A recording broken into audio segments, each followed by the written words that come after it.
টর্চারের কথা এসছে, ইসলামী দলগুলো টর্চারের যে কাস্টোডিয়াল যে টর্চার হয়, দু একজন খুব তাদেরকে ব্রুটালি যে টর্চার করা হয়েছে সেটার কথা বলেছেন খুব।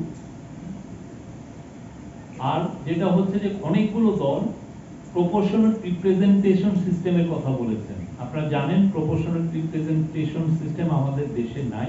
তো সেক্ষেত্রে যেটা হয়েছে যে আলোচকগণকে বলা হয়েছে, আমাদের এখান থেকে বলা হয়েছে যে আপনারা এই বিষয়ে আরো বিস্তারিত বলেন, কারণ প্রপোর্শনাল রিপ্রেজেন্টেশনের নিয়ে অনেক জায়গায় অনেক ধরনের বিতর্ক আছে।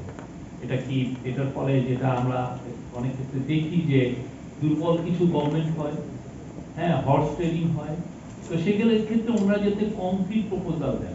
সব ক্ষেত্রেই যেটা চিফ অ্যাডভাইজার এবং মাননীয় 3 জন অ্যাডভাইজারের তরফ থেকে বলা হচ্ছে যে আমরা শুনতে চাচ্ছি আপনাদের কাছ থেকে, এবং কিছু কিছু ক্ষেত্রে ওনারা বলেছেন যে আপনারা রিটেন আবার নতুন করে প্রপোজাল দেন, যে আপনি কি কনস্টিটিউশনাল চেঞ্জ চান নাকি কি রিফর্মটা চান, একটা খুব কংক্রিট ক্লিয়ার কাট একটা ওনারা প্রপোজাল চাচ্ছেন তাদের কাছ থেকে। তো মত বিনিময় সভা ছিল, উনি ওনাদের কাছ থেকে জানতে চেয়েছেন।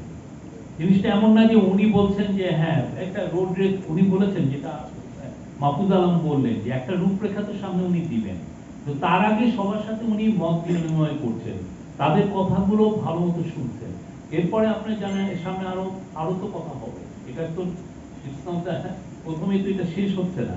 তো এই কথার আলোকে আপনি যেটা বলছেন সেটার উত্তর আমি বলবো যে উনি আরো কথা, এর আগে কিন্তু কথা হয়েছে, যেমন বিএনপির সাথে কথা হয়েছে, ওইটারই কন্টিনিউশনে এই পার্টিগুলোর সাথে কথা হবে। উনি ওদের কাছ থেকে সংস্কারের কথাগুলো জানতে চাচ্ছেন, কারণ রাষ্ট্র যে ছাত্র জনতার অভ্যুত্থানে যে এই গভর্নমেন্ট আসলো, তাদের কাছে ছাত্রদের মূল চাওয়া কি, তারা রাষ্ট্রকে মেরামত করতে চাচ্ছে। এই মেরামতটা আসলে কিভাবে হবে? আপনি কি এই কনস্টিটিউশন দিয়ে করবেন, নাকি কনস্টিটিউশন অ্যামেন্ডমেন্ট করবেন, নাকি কনস্টিটিউশন নতুন করে রিরাইট করবেন? এই প্রশ্নগুলো তো পলিটিক্যাল পার্টিগুলো জানাবে।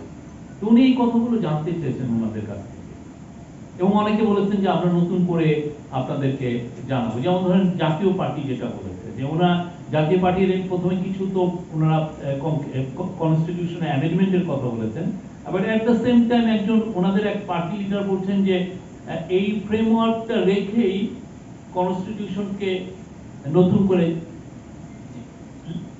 লেখা যায়। এই কথাগুলো তো মানে আরো কমপ্লিট প্রপোজাল ওনাদের কাছ থেকে চাচ্ছে। গণফোরামের ক্ষেত্রেও একই জিনিস, ওনারা এটা কমপ্লিট প্রস্তাবটা জানাবেন, কারণ ওরা দেখা যাচ্ছে যে ওনাদের মধ্যে দু একজন ডিফার করছে অনেকগুলো বিষয়ে। তো বিষয়গুলো যেটা হচ্ছে যে এই গভর্নমেন্টের মাত্র 3 সপ্তাহ হলো, এই 3 সপ্তাহে প্রত্যেকটা পার্টির সাথে উনি মোরলেস বসছেন, সবার কাছ থেকে আসলে জানতে চাচ্ছেন যে আপনারা কি চাচ্ছেন। এটা যেটা হচ্ছে সেটা হচ্ছে যে সংস্কার প্রস্তাবনার উপরই ডিপেন্ড করবে যে যৌক্তিক সময়টা কি, এখনই তো বলে দেওয়া যায় না। আর সেক্ষেত্রে যেটা হচ্ছে যে এই সময় নিয়ে কিন্তু কেউ কিন্তু ওই পুরো কোনো মিটিংয়ে কেউ বলে নাই যে আপনি 1 বছরের মধ্যে করবেন, কোনো কিন্তু টাইম নিয়ে কেউ কিন্তু বলেনি।